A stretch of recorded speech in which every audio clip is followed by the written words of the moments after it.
Hey everybody, thank you for watching Weekend Garage. So today I'm going to continue wrapping the American Autowire harness. Now, I still have a little bit of ways to go, but I wanted to get everything wrapped and kind of show you guys some of the little tips and tricks that I'm doing.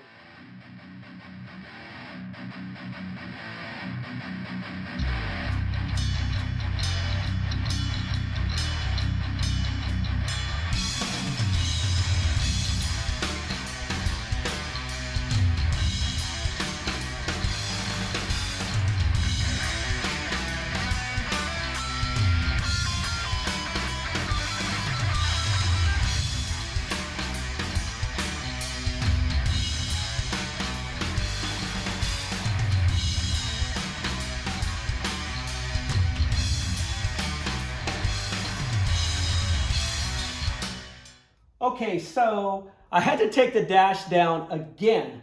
I forgot to put the little red lens for the brake light.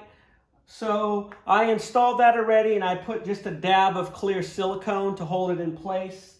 It kind of snaps in there, but I also put some silicone on there just so it doesn't pop out. Another thing I wanted to mention, while I had the dash out, what this allowed me to do is it gave me the opportunity to do some wiring modification for the Dakota Digital. So here basically is a wiring diagram for the controller for the Dakota Digital. So one of the inputs on here is called the DIM input. And with the DIM input, basically what that does is that it tells the system that it's nighttime. So when you turn on your headlights, you know, it'll bring the lighting down and dim it in the dash, the gauge set, I should say. So what it tells you to do basically is to tie into the running lights. What I did basically here on the headlight switch connector here is I already cut it off, but there was basically, you know, just a single connector going in here, and I went ahead using one of the extra connectors from the American Autowire, and I crimped on an extra wire. This is some extra running light wire that I had, the same color, brown, that I got in the kit. So I just put a dual connector on there, a dual input basically connector, and I'm going to snap this in there, and this is just going to wire up with everything, and I'm going to have to redo this wrap here, not a big deal. So basically what I'll do is I'll route this brown wire back to the controller. So that's just something that I wanted to show you guys. So if you're doing a Dakota Digital wiring setup, you can take a look at trying that option. Okay, so I'm working on the courtesy light wiring for the American Autowire harness, and I wanted to show you all something, and basically an idea. So on this document here for the courtesy connector, basically for the little pigtails, these are the pigtails to the courtesy lamps. What it's showing here, a diagram basically, is it's showing you an option basically of splicing into the rear body harness and putting a connector into it. I didn't want to cut into anything, you know. I just want everything to be as clean as possible. Another option and this is what I'm going to do, it also gives an option basically of cutting into and splicing into the dash harness. But what I've decided to do basically is the console itself has a courtesy light on it. And so this console harness will basically connect to the dash. There's already a connector on there for the dash harness to run it over to the console. So what I'm going to do, what I'm doing right now is I made a little pigtail already. This is just one end of the pigtail, just with some of the extra connectors and parts that came with the American Autowire harness kit. So I have this little pigtail, and what I'm going to do is I'm going to tie it into this connector for the courtesy light for the console. So this is basically what it's going to look like. I'm disassembling this connector now, and I'm basically going to double up on the wires here, but it's all going to be inside the connector, so it's going to be clean. It's just going to be you know, in and out basically. So there's not going to be any splicing of anything like that. So one thing to note, that's just for the driver's side. The passenger side, there's already a provision in the harness itself, but this is specifically for the driver's side. But I just wanted to share that idea with you all, that, you know, this is, you know, some extra wiring from the dome light actually. I had some extra wiring, so, you know, I wanted to use the same color scheme. All right, I crimped my connectors. I just wanted to show you all so you can better understand. So on the right is the pigtail for the driver's side courtesy lamp and the door switch. The door switch goes right into here. I have to change the end connector on that because it's not going to match. But this is the little harness connector that I made that's going to go right into the door switch. Okay, now what you're looking at on the left there, this is the courtesy lamp harness for the console. Okay, and these are the connections I made here. Let me do a close-up. Now I'm just going to put the connector on that here shortly. This connector will go on that right there, and that is going to plug into the dash harness for the courtesy lamp. Not trying to be annoying here, but I just want to show you. So this is a pigtail put together, and I did solder the wires and everything, but you can see how I basically doubled up on the wires. And this is the connection for the console courtesy lamp. This provision and connector is already built in the American Autowire harness. So this is just going to plug in for the courtesy lamps here, the courtesy lamp, I should say, for the console.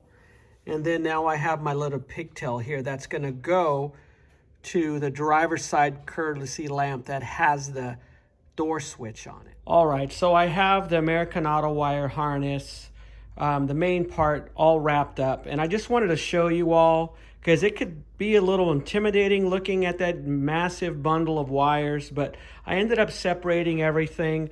And of course, I have some of it connected already, but I just wanted to kind of show you guys, you know, right here, this is basically the horn relay right here. And this right here goes into the steering column. And this pigtail here is going to go into another harness. But what I did for there's an option for like an aftermarket speedometer and stuff. This is a power wire. I went ahead and put a different connector on this, and I'm going to use this to keep my basically to power up the controller for my decoder digital. And there's another one here that could be used as well. This is basically the clock battery. So this is power here, ignition power as well. I'm not going to use this obviously because I'm running decoder digital, but I'm going to keep it hanging out here so it's a spare. So if I need some additional power, it's ready to go here. I just need to create a connector and plug it in.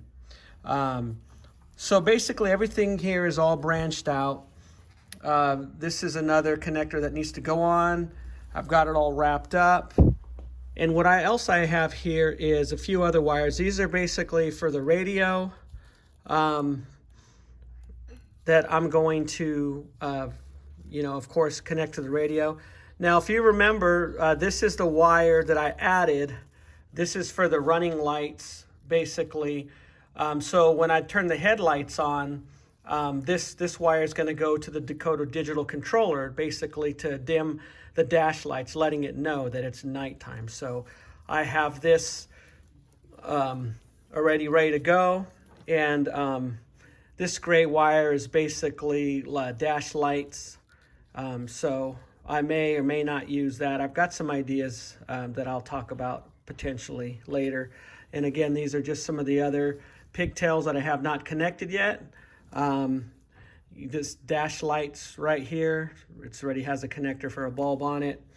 You know, this connector as well here. This is all wrapped and ready to go. This is the cigarette lighter right here. So, you know, you don't have to wrap all of these. The factory didn't wrap everything, but I want it to be super clean. So that's why I did it. And there's another one here again that I wrapped. And also for this right here is for the courtesy lights, the courtesy light harness to extend to the other side, and also for the console as well. And another thing I want to show you, let me back up here. This long wire here, this is basically for, it's going to go to the floor shifter for the neutral safety switch and everything. So, you know, this is going to basically route and go under the carpet up to the shifter. But I just want to show you guys just kind of a high-level overview. Those two wires there, those are courtesy light wires for the console. Okay, another thing that I forgot to post on the last video was I actually did a little segment talking about the Retrosound radio and why I ended up going that route. So I'm going to go ahead and roll that next. So what I decided to do for the stereo is go with a Retrosound head unit. And I wanted to show you all, basically, I know there's other videos on it, but look, if you're doing a Monte Carlo restoration specifically, this way you don't have to go search for Retrosound radio videos. You could just see what I'm doing, basically. So I'm unpackaging this for you all to see here. This is what they call the motor, which is basically the amp and the brains of the system. And this is the radio face. Now this is a modular system, so everything gets put together. So what I'm going to do basically is I'm going to assemble it for you all. I also got, I picked this up at Crutchfield, and at least at the time when I placed the order, I got the free knobs. You basically get to choose your knobs. Now, Retrosound actually makes Monte Carlo knobs, the ones that they use in the Monte Carlo and Chevelle, but Crutchfield did not have those. So I just got these black ones, right? They were free with it. It allowed you to choose between black and chrome, so I chose the black. And it also came with this extra faceplate. Again, this is extra. But Crutchfield was running a deal where you were able to get these extra pieces at no charge. So I got the knobs, which I'm probably going to go ahead and order the Monte Carlo style knobs directly from Retrosound, or I should say GM knobs. So I got the knobs. I got this faceplate. Now I'm going to have to see if I'm going to need this or not. How it's all going to fit into the dash. I'm hoping that I don't have to cut anything out. But if needed, I have this bezel, basically, for the stereo. Another thing that I was pretty happy about getting is, let's see, put this back in the box. Now again, these are extra, but Crutchfield hooked me up.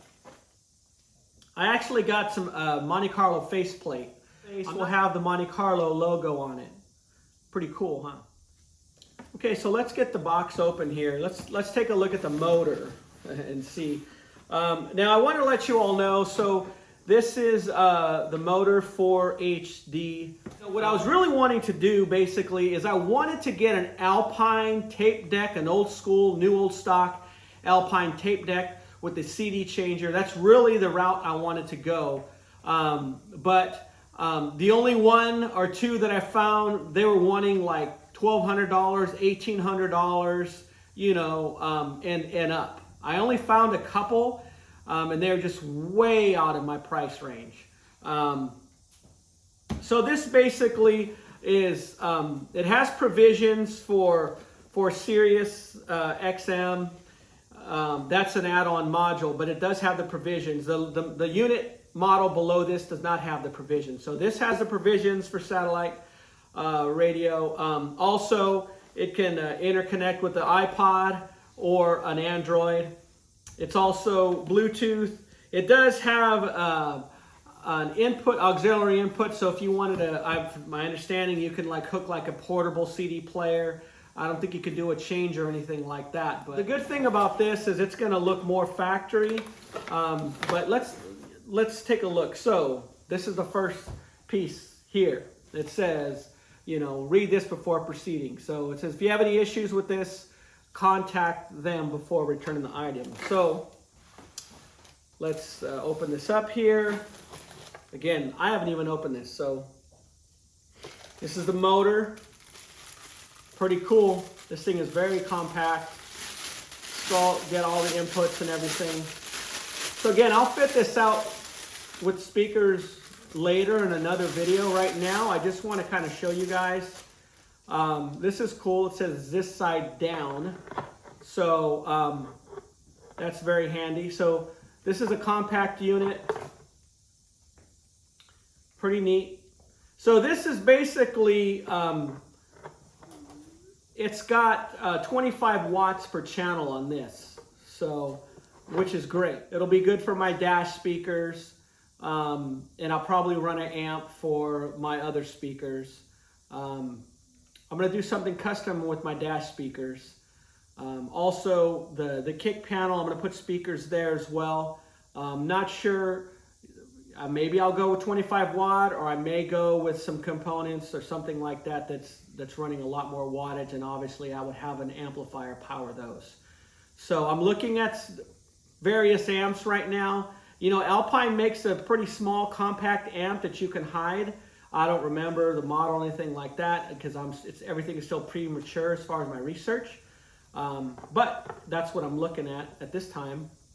Retrosound also makes their own amplifier as well, but I think it doesn't boost as much as I'd like. I want to get a little more wattage. I think it's like 45 watts per channel for their amplifier. But I may want to go louder than that, like maybe 75 watts per channel. And reason being is this car, I'm pretty sure it's going to be pretty loud. And I've read, you know, some reviews on other people putting car stereos in muscle cars, and they're saying they can't even hear their stereo when the engine's running. So I'd like to play some tunes when I'm cruising. So we'll see where that goes. So let's see what else we got in the box. So we got the motor here. We got the pigtails here. Everything is labeled. Looks good. Some more. Looks like a relay here. Probably for the power to turn it on and off, I'm assuming. Cool. Some little adapter kits, I think, for the knobs. And a microphone. I believe this microphone is so you can make calls in your car. So that's pretty cool with the Bluetooth connecting your phone to it. You can do that. So I may or may not hook this up. We'll see. If I do, I'll do something custom. There's some mounting brackets here. I guess I should take it all out, right?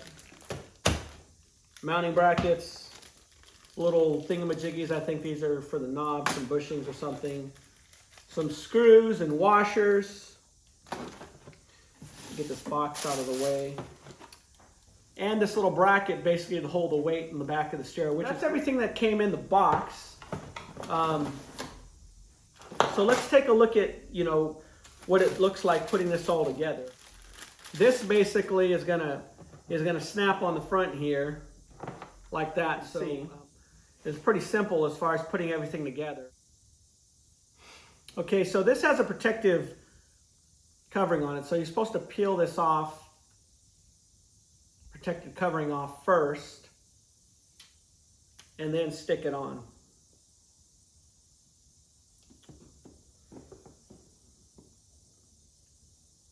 Basically, you just stick this on, and I got to work the bubbles out of it because it definitely has some bubbles. So I might have to use the X-Acto knife to lift it up to kind of get the bubbles out of there. All right, I got the screen on. It took, I destroyed that first one, that first overlay that I put on. This one, it's just a hair crooked and it's driving me nuts, but I'm gonna have to deal with it. Radio face connected, so there's a little cable here basically that you plug this into and it'll lock right in place. I'll show you guys this. snaps right in. And then we'll get this put on. It slides in. Look at that, boom. Now I just gotta get, it'd be helpful though if I put it in the right side up. All right, let's do this again. Slides right in. And there we go.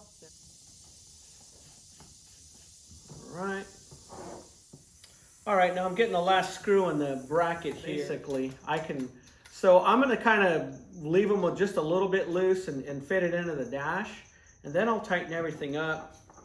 So it's gonna be a little bit of a process just because I want to get it fitted in nice and neat. These shafts here just plug in. They got like looks like a little phone, old school phone cable here that plugs them in. Okay, so I do have this little bezel here, and it actually says installs behind the dash. So I got this out of the bag, and it looks like it just pushes on, which is cool. And then the head unit will just slide through there. So I'm still trying to figure out. I'll probably just push this in there and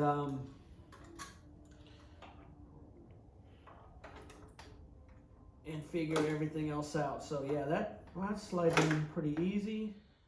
All right, so you can see here, basically, I have the shafts going in. You know, everything is loosely mocked up, of course. Looks pretty clean. I got to figure out what I'm going to do to that and go through everything. Actually, now that I look at it, I'm looking at everything. I have some more of these nuts here that I could use, it looks like, to put on. Okay, so I just drilled a little hole here for the support strap. That's basically just going to go back here in the back. It did come with a large self-tapping screw here, but I decided to do something smaller because I don't want this protruding and sticking out the bottom of my dash. So this is a number 12 1/2 inch. And this is probably 3/4, I'm guessing. So I'm gonna go ahead and get this installed, and we'll see what it looks like when it's done. All right, I'm just cinching this up here. So now I don't have a bolt protruding to the bottom of the dash, and I'll just get this cinched up here. All right, I have better lighting, and here's the final results of getting the Retrosound radio installed. So I'm just doing a close-up so you can see. You can see I have that support brace put in there.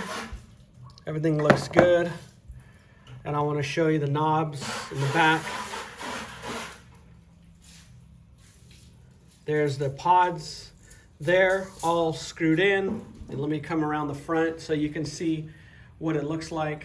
Also, you can see, obviously, I got the air conditioning heater controller installed with the brace itself.